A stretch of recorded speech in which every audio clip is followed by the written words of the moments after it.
kyo kituufu olubuto nduyina. Dokita ebirubuto tugende maaso n'okubyogerako. Tuyogereko. Nze nganze sobola lekera Rashidah kyenza obbagamba. Rashidah tugambe about kyenyine kyembuuzizza oyo. Abantu bagamba ki about that kino ekiriwo ekitambula? Kubanga bangi kale online Rashidah Dokita muweeyo omwana. Badde abantu bakibuuza. Nga bakiŋŋamba. Aha. Omuwaayo okoddi omwana bambi. Naye muweeyo omwana oyo wuuyo akuze biki. Naye n'obagamba kambaweeyo omwana. Kale yalimu naye nga sinaba kwagala kola ki kubagamba kati yalimu omwana. Kati nenkibatuusaako nga surprise saawa zino.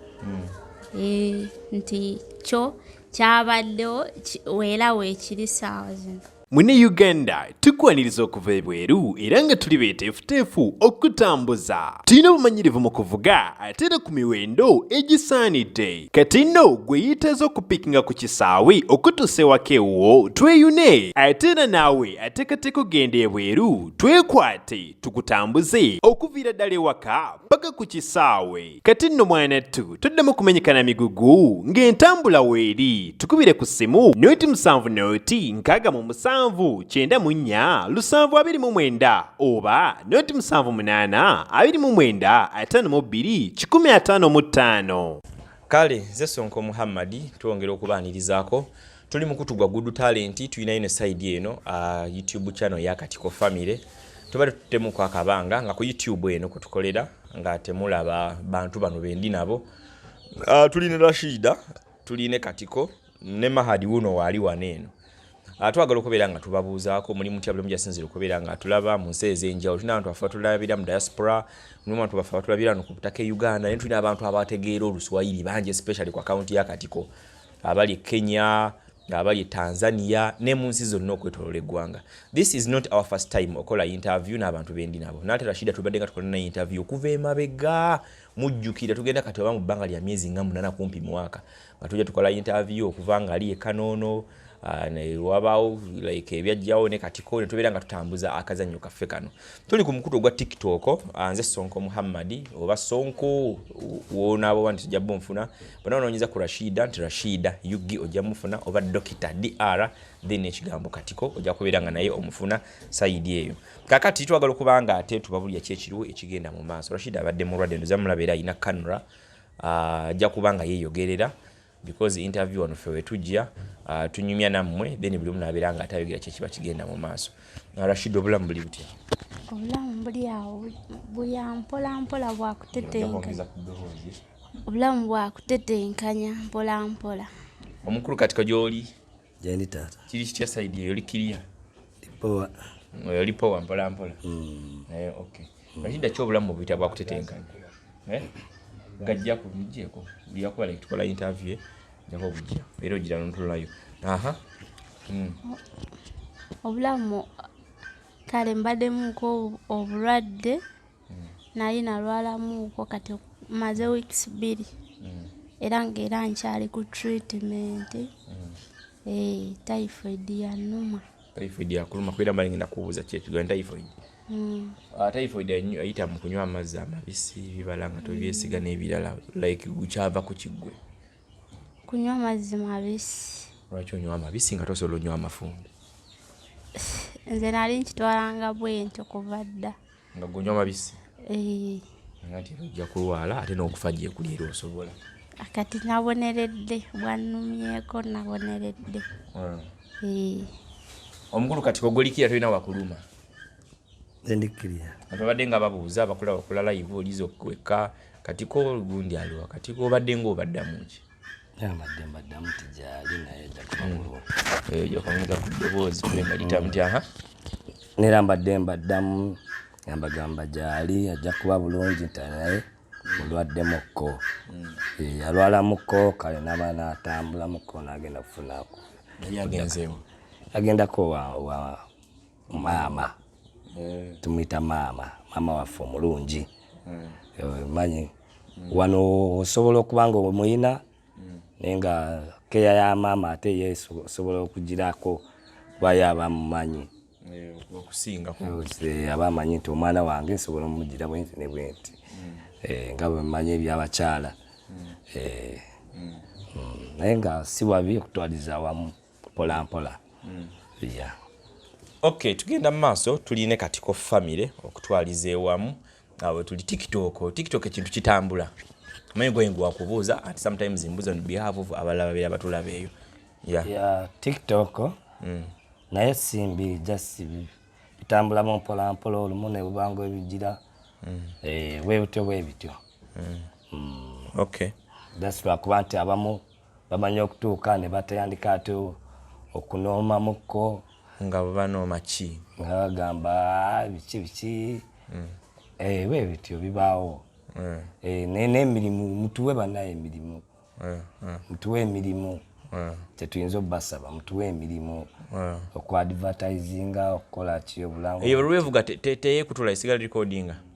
Okay, emirimu olumu gibanga ejijja olumu negitambula gityo naye nga kyo batuwe emirimu. Singa omuntu abeera okwo n'abuuza n'agamba besides TikTok kuba nti mugamba tubatuwe emirimu inayo emirimu emirala gye mukola.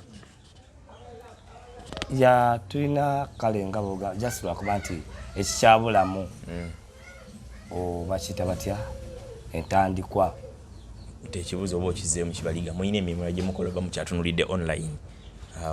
For now tukyatunulidde online. Online yeyina otuwa ekiddako. Okay. Rashidah bwekiri side eyo manyi naye oli bagamba lubalo omulamu mutasamirirwa. Saa zino bwekiri n'abamu ng'ofunyeyo ekivulu tusobola ofunayo show naye tutambuzaamu ng'ekya online tukivuddeko. Kale so ndine bano Rashidah abadde mulwaddemuko naye akaze tugenda tukatambuza mpola. Ebintu ebimu tujja mu comments z'abantu kiki babeera babuuza like ne tujja ne tubifuula ebibuuzo ddala wano ntukola interview ebejjudde ku YouTube channel yaffe nobula ntusalasala ku TikTok kuba ntuddamu ebibuuzo by'abantu.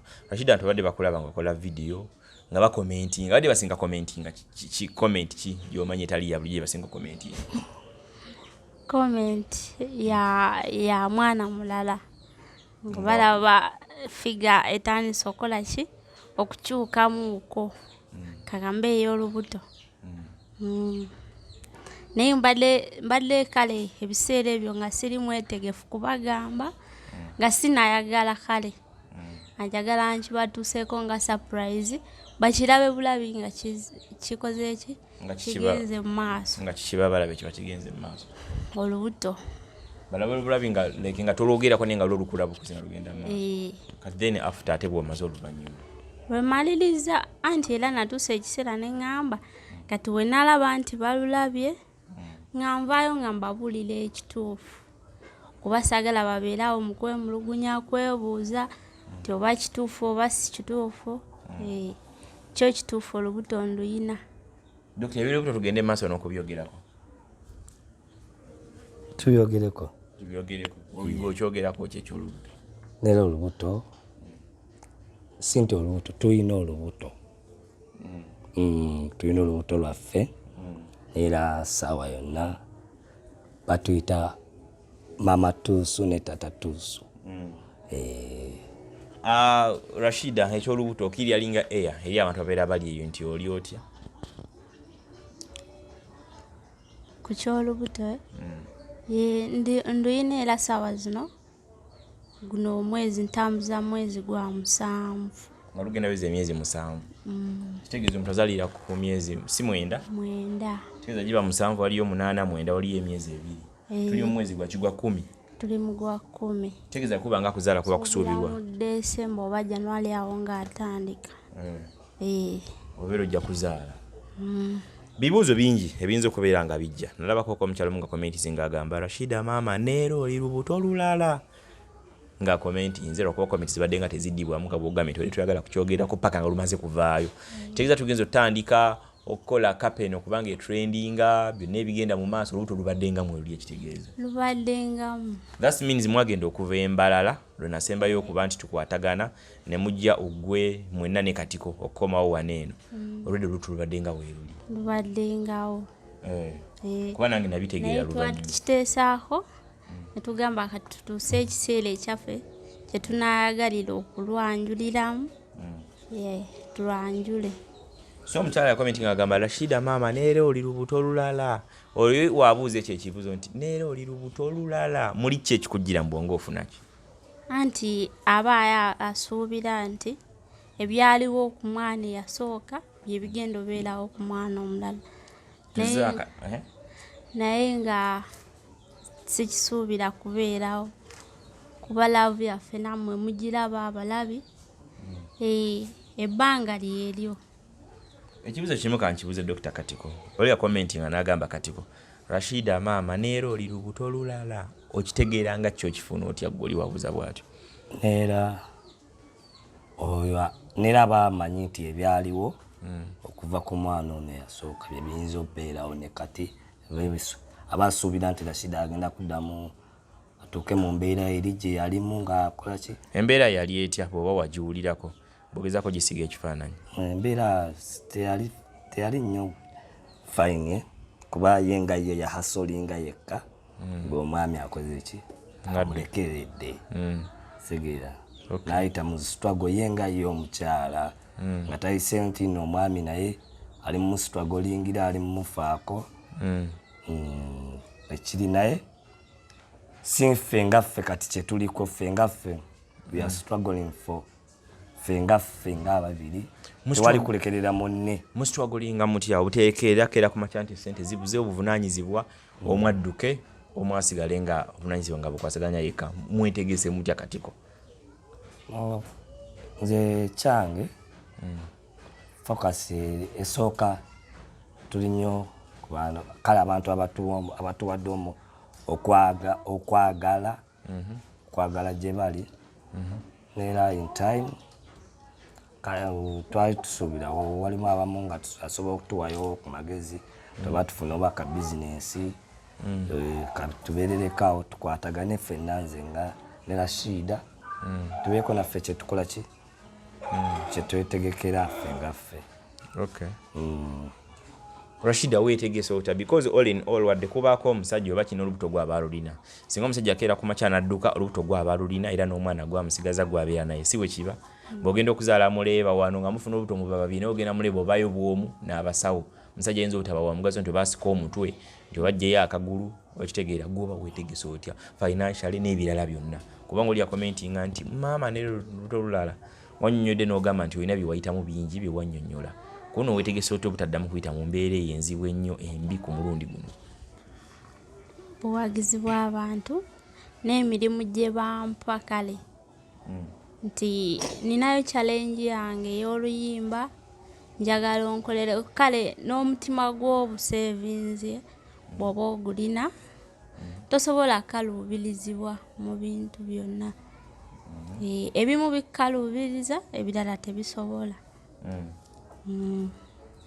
Naye singa bukya ku makya ng'abo abantu tebaliiyo kyekiri kye nababuuza nti mumulina emirala bye mukola besides TikTok singa tugeze tukeera ku makya ne gavumenti negamba TikTok egiggyewo oba kyangu okeera ku makya ng'olina numbers nga account tezikyatambula like plan kyendala ebeeri gavumenti etuyambe ki?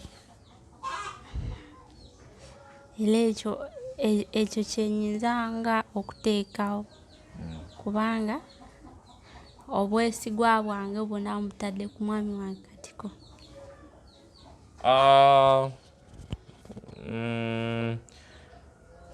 Abatulaba omukutu gudu talent kwe tulina ndi Katiko family side eno ebibuuzo ebimbadde mugezaako okubuuza mu commenting and so on tugeza kulaba ntugezaako okuddamu ekibuuzo ekyo ekinene. This is the time because time lwe naabaawo nga tayogedde ku kintu oba nga takoze atya ono talinga muyimbi nti ajagenda shooting oluyimba olubuto olukekebwe kumpi biseera babeera ku live kumpi biseera baba bashootinga videos ngera tubayambako nafo zishootinga neziba nga zi uploadingibwa kati question gye mubuuze nnyo obutabeera nti like okufuulinga abantu time eno okuvaayo omuntu nakiringa n'abagamba ndi bwenti ne bwenti era nyimiridde bwenti omuntu singa Rashidah nakubuuza nti olowooza top up ye Mahadi ayina emyaka emeka? Mahadi guno omwaka awezezza emyaka 3 yagiwezezza ddi era kale atambuza agenda ziweza ku 22 omwezi ogw'okumi n'ogumu guno omwaka omuntu ajja oli wabuza n'agamba nti olowooza topapiye okuba nti omwana omuzzaako olw'embeera mw'oyita boli financial n'ebirala topapiye kuba esaidi y'omusajja yetabitunuulira ye kasita tayimu etuuka abasirikale ne bagenda ekkololo nti gwa wayita magic detergent ne guba ngina kyegubanja gwogo onoonya waseerera gukola ekigweso ge mundeeyo nawo gwongereyo ebiseerera ebirala so omuntu tayinza wabuuza nti topapiye is it the right time ekyo kyo nkisuubira okibuuza naye kale okusinziira kufa abakyala be tuyitamu naawe abamu balabye waliwo kale abavudde mu bulamu bw'ensi nga talinaawo omwana oba nga alese maama we n'agamba kale singa ondekeddeyooko wadde omuzzukulu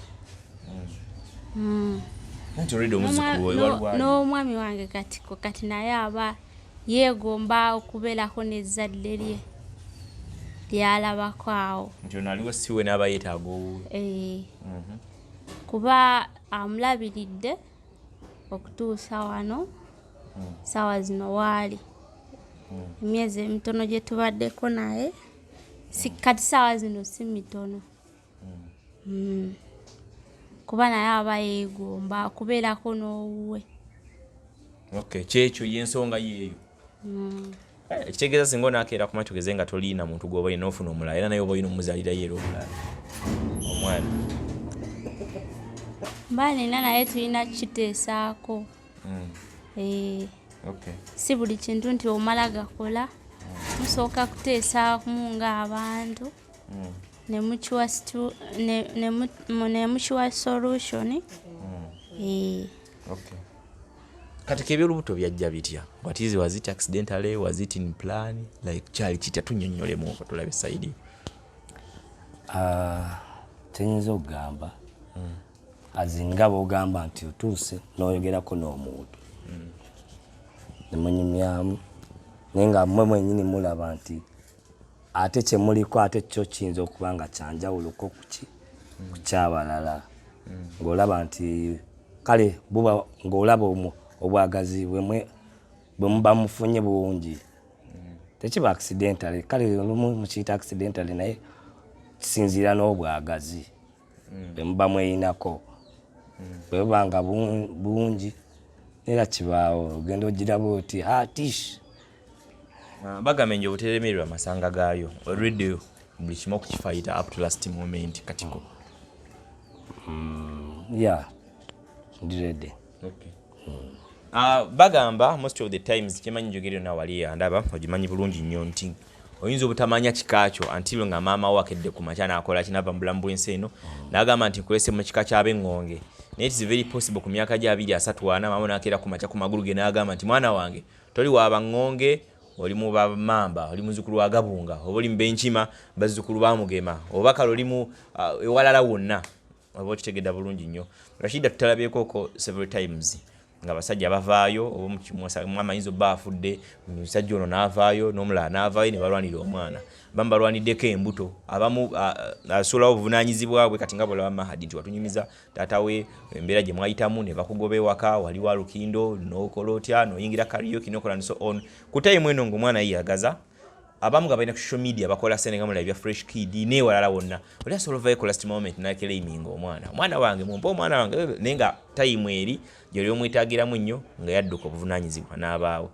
bino bye tuba tugendamu ebira singa tukeera ku makya ne wavaawo abantu balabira bacomplaininga oyinza tuwa assurance ki because abakyala babaayo bulijjo nga tumanya alina omwami egundi naye nga tuluyinza okuba nga lwagundi according ne ku mirimu gye mukola omusajja ayinza obba akola safari avuga trailer n'agenda gy'aba agenze n'azaala abaana eyo ab'enjawulo bw'afa n'abatalina babe ne babaleeta olw'ensonga ayinza obba nga ayinamu akasente waliwo ekibuzo ng'ekyo yinza obutalima kukibuuza olw'ensonga time ewedde emabega mu mawulire mulimu omuntu yali agezaako okuvaayo nga alina byakomplaininga tetwajja kitwalanga kitono olw'ensonga zenafuna messages eziwera because erinnya lyange yali limentioningibwa oba okitegeera oyinza kutuddamu ki about that kyenyinza obballamu kiri kimu nti bonaabona abali eyo nti ng'osuubira nti ogenda kugyawo relationship eno nti oba oyagala kutabaganya mukwano gwaffe eri omwami wange Katiko nange tekijja soboka ekyo. Abatulaba mbuzi ekibuuzo kino olw'ensonga abantu bakwatagana. Katiko musajja mukulu alina gy'ayise n'abaako oba n'abantu badirinze nabo.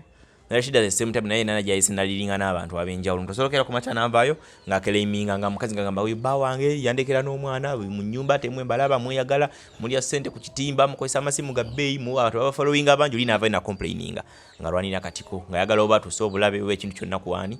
The same thing ne ku side y'omukyala tubirabyeko oli avayo ku last moment n'agamba oyo mukyala wange namuteeka mu ssente zange nakola bwe nti yankyaye ab'eŋŋanda simanyi n'akola biki oba okitegeera. So I wanted to ask that question then tulabe ki ekiba kigenda mu maaso. Kale kati Rashidah Lubuto ekitegeeza otunyunyudde ebbanga ogambye osuubira mu December January okubeera ng'okola ki nga ozaala omwana. Akatiko tugambayo olina kyotugambayo about kino kituli okunyumyako. Kyinza obbagamba I will be there for Rashidah.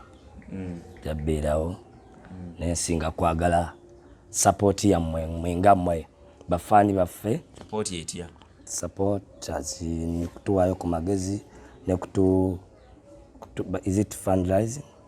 Fundraising. Yeah, oba ojja kya fundraising omuntu abeere yagambe mmwe ye mwali mwekolera ebyammwe ffe twaliyo nga mwepiica lwaki mutuyingiza mu bintu byammwe Muzaffar totuteeka mu bintu byammwe? No, na ensonga lwaki ngambye gondi amagezi ne support oli ne bwoba tofundraisinze n'ogamba nti naye ng'ogamba nti naye bwe mukola akantu bwe kati ne bwe kati nga kasobola obbaabaako kikabagattako kisobola okukola kyokkola kitegeera kale ideas naye nga nze nga nze sobola lekerera Rashidah kyinza obbagamba. Rashidah tugambe about kyenyini ekyembuuzizeera oyo abantu bagamba ki about that kino ekiriwo ekitambula because olubuto oluba lukulu terudda amabega lukula notuka nozaala omwana ne bibaawa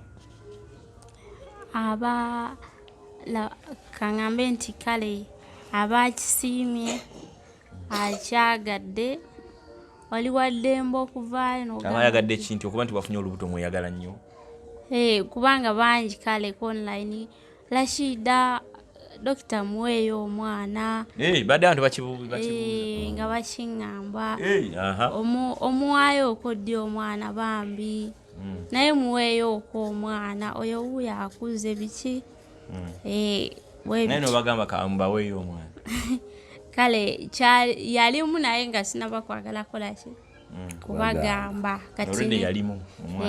kati nenkibatuusaako nga surprise saawa zino nti kyo kyabaddewo weera weekiri saawa zino kubanga bangi mubadde nga munemerako Rashidah naawe Dokita muweeyo ok'omwana naye yeegomba okubaako n'omwana kuba oyo amwagala nnyo amulaga nnyo love n'omwana ayagala nnyo Dokita.